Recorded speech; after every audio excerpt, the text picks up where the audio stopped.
নওশাদ ভাই welcome welcome welcome Naushad ভাই সাথে চলো আমরা তোমার সাথে আছি সাথে আছি নওশাদ ভাই সামনে চলো আমরা তোমার সাথে আছি সাথে আছি ইনকলাব জিন্দাবাদ জিন্দাবাদ জিন্দাবাদ अरे देखो देखो कौन आया नौसाद भाई आया अरे देखो देखो कौन आया नौसाद भाई आया अरे देखो देखो कौन आया अरे भाईजान आया इनकलाब जिंदाबाद नौशद भाई जिंदाबाद इनकलाब जिंदाबाद जिंदाबाद नौशद भाई वेलकम नौशद ভাই ওয়েলকাম ওয়েলকাম ওয়েলকাম নওশাদ ভাই এগিয়ে চলো আমরা তোমার সাথে আছি সাথে আছি ইন্ডিয়ান সেকুলার ফ্রন্ট প্রধান বিরোধী দল বলুন, তাদের সভা সমাবেশ করতে গেলে বিরিয়ানির প্যাকেট গাড়ি ভাড়া দিয়ে মাঠ ভর্তি করা যায় না, আর উল্টে ইন্ডিয়ান সেকুলার ফ্রন্টের ডাকে যারা উপস্থিত হয় গাঁটের টাকা খরচ করে তারা উপস্থিত হয়।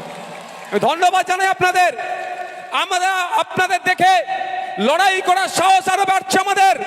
যত রকম সমাজে অন্যায় অনাচার চলছে আমাদের আরো ভরসা আপনাদের দেখে হচ্ছে যে লড়াইয়ে আছি আমরা সহজেই দ্রুততার সাথে এই অন্যায়কে আমরা খুব সহজেই মিটাতে পারবো। বন্ধুগণ, আজকে আমি সকাল 5টাতে বাড়ি থেকে বার হয়েছি। সর্বপ্রথম গিয়ে পৌঁছেছি আমি তারানগরে। ওখানে গিয়ে পদ্মার ভাঙন দেখেছি, কি বিভৎস ভাঙন। আর ওখানকার মায়েরা যারা স্কুলে আশ্রয় নিয়েছে তাদের সাথে কথা বলছিলাম। মায়েদের চোখের পানি দেখে, মায়েদের চোখের জল দেখে আমি ঠিক থাকতে পারিনি যে কি ভয়ঙ্কর পরিস্থিতির মধ্যে দিয়ে তারানগরের মানুষেরা দিন কাটাচ্ছে। আমার একটা কথা মনে পড়ে যাচ্ছে, এই শাসক যখন ক্ষমতায় আসলো মা মাটি মানুষের স্লোগান দিয়ে ক্ষমতায় আসলো, আর আজকে আমি এসে দেখছি মা আমার আশ্রয় কেন্দ্রে ওই স্কুলে মা কাঁদছে। আর মাটি প্রতিনিয়ত মুর্শিদাবাদের মাটি কখনো গঙ্গায় কখনো পদ্মাতে তলিয়ে যাচ্ছে। এই অপদার্থ সরকারের কোনো হুঁশ নাই। আর মানুষ থাকলো কি মানুষ, মা কাঁদছে তার আশ্রয়স্থলে স্কুলে, মাটি গঙ্গা পদ্মায় তলিয়ে যাচ্ছে, আর থাকলো কি মানুষ। আমাদেরকে মানুষ মনে করে, মনে হয় আমাদেরকে মানুষ মনে করে। আমি বিশ্বাস করি না ভাই, শুধুমাত্র ভোটার মনে করে। তাহলে মানুষের প্রসঙ্গটা আসছেই না। আমি ঘুরে আসলাম ওখান থেকে। আমি আপনাদের বলি ওই প্রসঙ্গ একটু ছোট্ট করে বলবো। গিয়ে দেখলাম প্রায় 138টি পরিবার ধ্বংস হয়ে গিয়েছে। এই রিসেন্ট 2-1 মাসের মধ্যে আরো পরিবার হয়তো ধ্বংস হতে পারে যদি সরকার না সদর্থক ভূমিকা নেয়। একদিকে শুভেন্দু অধিকারী বড় বড় কথা বলে, জ্ঞান দিয়ে বেড়াচ্ছে। আমি এই মঞ্চ থেকে শুভেন্দু অধিকারী দিল্লির নেতাদেরকে বলতে চাই, পদ্মা হচ্ছে আন্তর্জাতিক একটা নদী। কেন আপনারা আন্তর্জাতিক নদীর যে স্ট্যাটাস আছে, নর্মস কন্ডিশন আছে, কেউ যদি এই নদী দ্বারা ক্ষতিগ্রস্ত হয় পুনর্বাসনের জন্য যেই রুলস আছে সেই রুলস অনুযায়ী এই 138টা পরিবার ক্ষতিপূরণ পাবে না। এই নিয়ে আপনি একবারও কথা বলতে দেখছি না কেন? হিন্দু ভাই ভাই গল্প শোনালেও যে 138টি পরিবার ক্ষতিগ্রস্ত হয়েছে, ওখানে আমার হিন্দু আমার মুসলিম সমাজের মানুষরাও আছে। অন্তত ওই অপদার্থ শুভেন্দু অধিকারী ওই আমার হিন্দু ভাইদের অন্তত কথা বললে তাও মনে একটু শান্তি আসতো, সেটাও বলেনি। আর আমাদের রাজ্য সরকার খেলা মেলা করে হাজার হাজার কোটি টাকা অপাত্রে দান করছে।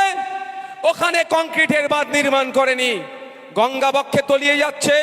মালদা মুর্শিদাবাদ নদিয়ার হেভি অংশ গঙ্গা বক্ষে পদ্মা বক্ষে তলিয়ে যাচ্ছে, কোনো ব্যবস্থা গ্রহণ করছে না। আর উল্টো দিকে হাজার হাজার কোটি টাকা খেলা মেলা করে নষ্ট করে দিচ্ছে। আপনাদের বলি, অনেকের মধ্যে একটা ভুল ধারণা ঢুকিয়ে রেখেছে নাকি ওই গঙ্গা ভাঙন পদ্মা ভাঙন রোধ করা যায় না। আপনারা এখান থেকে যদি মালদাতে যান, ফারাক্কা যখন পার করবেন, গেট আছে না, ওটা কি গেট বলে গো?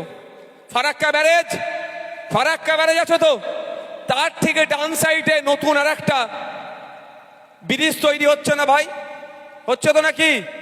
যদি গঙ্গা বক্ষের ওপরে নতুন করে ব্রিজ নির্মাণ করা যায়, তাহলে গঙ্গা বক্ষে যদি নতুন ব্রিজ নির্মাণ করা যায়, তাহলে কেন গঙ্গার পাড়ে ভাঙন রোধ করা যাবে না? আমাদেরকে ভুল বুঝে রাখা হচ্ছে। তার সাথে সাথে বলছি, পশ্চিম বাংলায় একটা বড় চর্চিত পর্যটন কেন্দ্র হচ্ছে দীঘা। দীঘাতে আমরা অনেকেই কম বেশি গিয়েছি বা তার ভিডিও দেখেছি। মা সমুদ্র থেকে যেভাবে ঢেউ এসে পাড়ে আছড়ে পড়ছে, দীঘার কি পার ক্ষতিগ্রস্ত হয়েছে? একটু আওয়াজ দেবেন আপনারা। তাহলে যদি ঢেউ আছড়ে পড়লেও ক্ষতিগ্রস্ত না হয়, কারণটা কি? ওখানে কংক্রিটের বাঁধ নির্মাণ করেছে, বিজ্ঞানসম্মতভাবে বাঁধ নির্মাণ করেছে, বিজ্ঞানসম্মতভাবে বাঁধের রক্ষণাবেক্ষণ করছে বলে ওখানকার পাড় ধ্বংস হচ্ছে না, ওখানকার মানুষ ক্ষতিগ্রস্ত হচ্ছে না। যদি দীঘায় কংক্রিটের বাঁধ নির্মাণ করে ওখানকার মানুষকে বিপদের হাত থেকে বাঁচানো যায়, কেন মুর্শিদাবাদ, কেন মালদা, নদিয়ার একটা অংশের মানুষকে ওই কংক্রিটের বাঁধ নির্মাণ করে এই বিপদের হাত থেকে রক্ষা করবে না? ভাবতে অবাক লাগছে। মুর্শিদাবাদের মানুষ, মুর্শিদাবাদ জেলায় 22টা বিধানসভা সিট, 20টি সিট রাজ্য সরকারকে উপহার দেওয়ার পরেও আজ আপনারা লাঞ্ছিত হচ্ছেন, বঞ্চিত হচ্ছেন। আপনাদের প্রতিনিয়ত মুর্শিদাবাদের মাটি গঙ্গা বক্ষে চলে যাচ্ছে, পদ্মা বক্ষে চলে যাচ্ছে, আর মাননীয়া শান্তির সাথে ঘুমাচ্ছে। কদিন আগে দেখছিলাম আপনার নেপালে যেই ঘটনাটা ঘটেছে, সেই জন্য আমার রাজ্যের মুখ্যমন্ত্রীর নাকি সারাদিন ঘুম হয়নি, সারা রাত তিনি ঘুমোতে পারেননি। নেপালের মানুষ মুখ্যমন্ত্রীকে ভোট দিয়ে, মমতা ব্যানার্জিকে ভোট দিয়ে মুখ্যমন্ত্রীর চেয়ারে বসায়নি। তাদের জন্য যদি ওনার ঘুম না হয়, তাহলে যে মুর্শিদাবাদের মানুষ, যে মালদার মানুষ, যে নদিয়ার মানুষ, যে রাজ্যের মানুষ ভোট দিয়ে তাকে মুখ্যমন্ত্রীর চেয়ারে বসালো, সেই রাজ্যের মানুষ ক্ষতিগ্রস্ত হচ্ছে। তাদের জমি প্রতিনিয়ত গঙ্গা বক্ষে চলে যাচ্ছে, পদ্মা বক্ষে চলে যাচ্ছে। তাহলে তিনি কিভাবে শান্তির ঘুম ঘুমাচ্ছে? তাহলে মানুষের সাথে, মুর্শিদাবাদের মানুষের সাথে, তারানগরের মানুষের সাথে, মালদার মানুষের সাথে, নদিয়ার মানুষের সাথে বিচারিতা হচ্ছে না ভাই? উনি নেপালের মানুষ, ওনাকে কোনোদিন ভোট দেয়নি, ওনাকে মুখ্যমন্ত্রী নেপালের মানুষ করেনি। উনি নেপালের জন্য চিন্তিত, সারা রাত ঘুমাতে পারেনি। আর যারা আপনারা ভোট দিয়ে ওনাকে মুখ্যমন্ত্রী বানালেন, তাদের জন্য উনি একটু চিন্তা করছেন না কেন বলুন তো? মেঘ না চাইতেই পানি পেয়ে যাচ্ছে, মেঘের কি প্রয়োজন আছে? তাই আপনাদের বলবো, সামনের দিন আসছে, জবাব দেওয়ার সময় এসেছে। যখন ওয়াকাফ নিয়ে সারা পশ্চিম বাংলার মানুষ, সারা ভারতবর্ষের মানুষ চিন্তিত যে ওয়াকাফ নিয়ে কি হবে, ওয়াকাফ নিয়ে কি হবে, সেই সময় মাননীয়া তিনি স্টেজ থেকে বললেন। আর অপদার্থ এমএলএ এমপি গুলো এই প্রথম সারিতে বসেছিল, তারা উত্তর দিল না যে কারো যদি ওয়াকাফ নিয়ে আন্দোলন করতে হয় দিল্লি গিয়ে করবেন বলে আমাদেরকে নিদান দিয়েছিল। তাই সময় এসেছে মাদ্রাসা বাঁচানোর লড়াই, মসজিদ বাঁচানোর লড়াই, ঈদগাহ বাঁচানোর লড়াই, কবরস্থান বাঁচানোর লড়াইয়ে আমাদের পাশে যারা ছিল না, সময়ের সাথে সাথে তার জবাব দেওয়া হবে। হবে তো নাকি ভাই? কারা দেবেন? হাত তুলে দেখান, হাত তুলে দেখান। মমতা ব্যানার্জির এত সাহস কি করে হলো? তিনি রাজা, আমরা প্রজা নয়, এটা মাথায় রাখতে হবে। গণতন্ত্রে প্রত্যেকটা নাগরিক রাজা। এই রাজার দেশে বরঞ্চই নাগরিক 5 বছরের জন্য দায়িত্ব তুলে দিয়েছে। উনি দায়িত্ব পেয়ে যদি রাজা মনে করে আমরা রাজা, আগামী দিনে তাকে বুঝিয়ে দেব। হবে তো ভাই? আমি অবাক হয়ে যাচ্ছি, মুর্শিদাবাদের মতো জেলাতে দাঁড়িয়ে বলছে ওয়াকাফ নিয়ে গুলোগুলি করবেন না। উনি বলতে পারতেন যে উনি দায়িত্ব নিতে পারতেন। আমি ভেবেছিলাম হয়তো এবার মনে হয় ওয়াকাফকে বাঁচাতে, সংবিধানকে রক্ষা করতে, সংবিধানের আর্টিকেলকে রক্ষা করতে রাজ্যের মুখ্যমন্ত্রীর নেতৃত্বে সারা পশ্চিম বাংলায় এক জাগরণী পদযাত্রা হবে। যেই পদযাত্রায় তৃণমূল, আইএসএফ, কংগ্রেস, সিপিএম কেউ থাকবে না। সেই যাত্রায় প্রথম সারিতে মুখ্যমন্ত্রী থাকবে এবং শেষ লাইনেও যারা থাকবে তারা সংবিধান বাঁচানোর লড়াই হাঁটবে, ওয়াকাফ বাঁচানোর লড়াই হাঁটবে। তার পরিবর্তে মুখ্যমন্ত্রী আপনার জেলায় দাঁড়িয়ে অপদার্থ এমপি এমএলএ গুলোকে সামনে বসিয়ে রেখে আপনাকে আমাকে জ্ঞান দিচ্ছে যে ওয়াকাফ নিয়ে কেউ আন্দোলন করতে পারবে না। মানে সাহসটা কোন জায়গায় আপনারা দিচ্ছেন বুঝতে পেরেছেন?